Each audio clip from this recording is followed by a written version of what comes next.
Hey everyone, welcome back to my channel. If you're new here, my name's Tyler and I just do consistent content, all things related to hockey in the NHL overall, and the Colorado Avalanche absolutely steamrolled past the Arizona Coyotes in this first round of NHL playoffs, only needing 5 games and doing so in this best-of-7 series. Wow, did the Avs impress. And yes, I knew that going into the series for the Arizona Coyotes that the fate would be against them, but I did not think it would be something like this. So plenty to discuss, so that's what we'll be talking about today. My thoughts on this series and what is next for these two teams going forward from the Western Conference, and both the Colorado Avalanche and the Arizona Coyotes. But are you new to the channel? If so, make sure you hit that like and subscribe button. If you end up enjoying this kind of hockey content, thank you all so much for the people that have been following me thus far, and especially today. It means a lot. Help us reach 1K subs so that way I can start live streaming and doing commentary on playoff games, regular season games, leading up to the NHL draft, the draft itself, and a lot of other things. So like I said, if you enjoy this kind of hockey content, make sure you hit subscribe and like. Trust me, this is only the beginning, guys. But without further ado, let's get right into this video. Listen, I knew that the Avs were going to impress in this series, but did I think they were going to score back-to-back games with 7 goals? No, I did not think that, but that is the reality of it. Regardless of the Arizona Coyotes being one of the top 5 teams in all the NHL in defense, that was not the story in this series. The story was the Colorado Avalanche, led by none other than Nathan MacKinnon, and all the weapons around him fully firing off on this Arizona Coyotes team that has a depleted offense. And while they do have a very strong defense, they just stood no chance against this healthy Avalanche lineup, led the way by MacKinnon, of course. Guys like MacKinnon, Rantanen, Makar, Burakovsky, Kadri, the list goes on and on. So many great stories in this series, and Philip Grubauer looking very solid as well, only giving up 4 goals in the games that he started in this series. That is truly remarkable, and the Avs were just way ahead of the Yotes in this series. And I'm sorry, Coyotes fans, I was happy for you guys. I really was when you guys won your qualifying round series, but I did not see this faring well in your guys' favor. You had one of the worst offenses in the league, statistically speaking, in this regular season, and that was evident in this series. You guys just couldn't produce any steady offense, and going up against this Avs team, it really wasn't close. If you look at the goal scoring difference, the Avs outscored the Arizona Coyotes 22-8. Like, are you kidding me?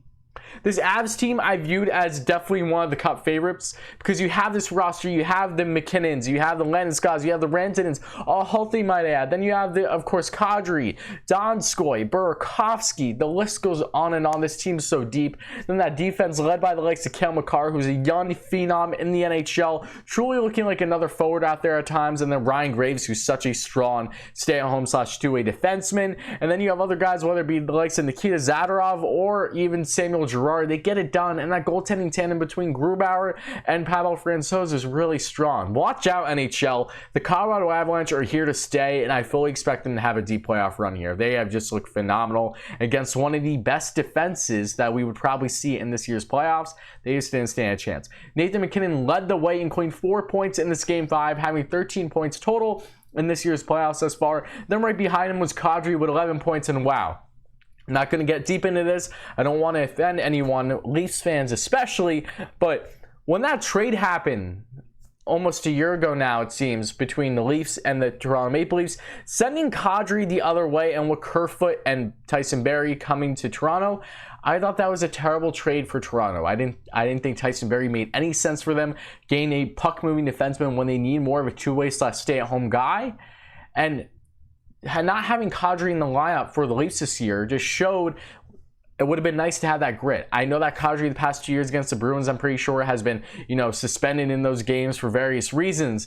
But Kadri, healthy, not doing dumb mistakes or anything like that, is a very strong centerman to have in your top 9, top 6. And he is proving just how good he is with Colorado Avalanche here. 11 points, had a couple more points in this Game 5 today. He has just been remarkable and really isn't all that surprising to me. He is a very skilled, more two-way centerman that can really be gritty on the puck as well. Definitely a guy you don't like going up against, and he's really thriving in his new role with Colorado Avalanche. With that Mikko Rantanen, healthy Mikko Rantanen, had 10 points in the playoffs this far. Then you get to the Arizona Coyotes. Clayton Keller led the way with 6 points. Then behind him was Taylor Hall with 6 points. What is going to happen with Hall? And I'll get to that shortly. And then the captain, Oliver Ekman-Larsson, had 4 points.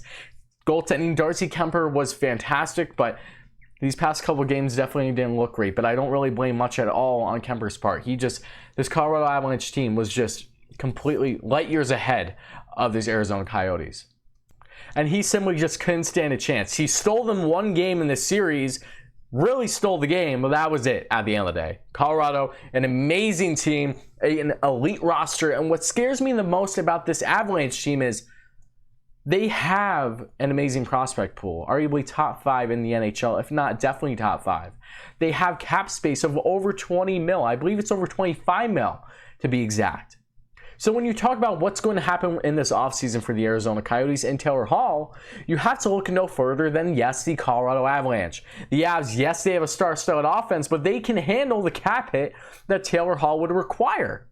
So it just makes you think, is this the last game for Taylor Hall as an Arizona Coyote? And did he kind of get an idea of what would be expected playing for the Colorado Avalanche? Because look, he knows what it's like going up against them. That was evident in this series. So we'll see what happens there. But just some food for your thought. There has been rumors about this for a while, going to be before he was even traded to the Coyotes back when he was still with the Devils. But that would be absolutely insane. Imagine Hall and his speed alongside McKinnon. It gives me a headache just thinking about it. But seriously, Avs fans, you have to be ecstatic. Let me know in the comments below, how hyped are you? How happy are you with how dominant of a series you had here? And who do you expect to play going forward? Because I believe you will be playing the 3rd seed coming out of that Western Conference semifinals. So let me know who you think that 3rd seed is going to be, if that is indeed who you guys will be playing. And Arizona Coyotes fans, I know you're upset. I understand. But look, at least you made it to the first round for first time in quite a while. So that's obviously something to be happy about. This team is young and developing. You have a strong prospect pool. Don't worry. This is only the beginning, guys. I wonder if anything will change when it comes to the coaching or management going forward. I think maybe something will. I like Rick Tocchet a lot, but I don't necessarily know if I trust him going forward. So this is just my opinion. Maybe he will stay and good things will happen. I'm honestly not sure. But if you're a Yotes fan, let me know in the comments below. How do you feel about going into this offseason? What are some moves that you would like to see happen? And Avs fans, I know you're happy and you deserve it. You guys are going to be not just great for the rest of this year, but for many years going forward, easily the next 5+. You guys are just insane. So thank you all so much for watching. If you enjoyed this kind of hockey content, make sure you hit like and subscribe. Check out my previous elimination videos I've done today regarding these playoff series ending, and I very well could have at least one more tonight with the Flyers facing off against the Habs. We'll see what happens in that game 5, but what a playoffs this has been thus far. What a team this Colorado Avalanche group is. They are so entertaining to watch. I love Andre Burakovsky. He's one of my favorite players in the NHL that isn't a New York Ranger, as I am a New York Rangers fan and a hockey fan overall. Love his game. Nathan McKinnon, Cale Makar, Landeskog, Rantanen, Donskoy. Oh my God. Kadri, come on. Then you got guys in your bottom 6, whether it's the likes of JT Compher, Matt Calvert, who is a very good gritty bottom 6 guy, Tyson Jost. Oh, they have so many weapons. It's ridiculous. Such a deep team, and seeing them on full cylinders now that they're healthy is truly something special to watch. But that's going to conclude this video, guys. Comment down below. Thank you all again. Hit like, hit subscribe, and I'll be back very soon.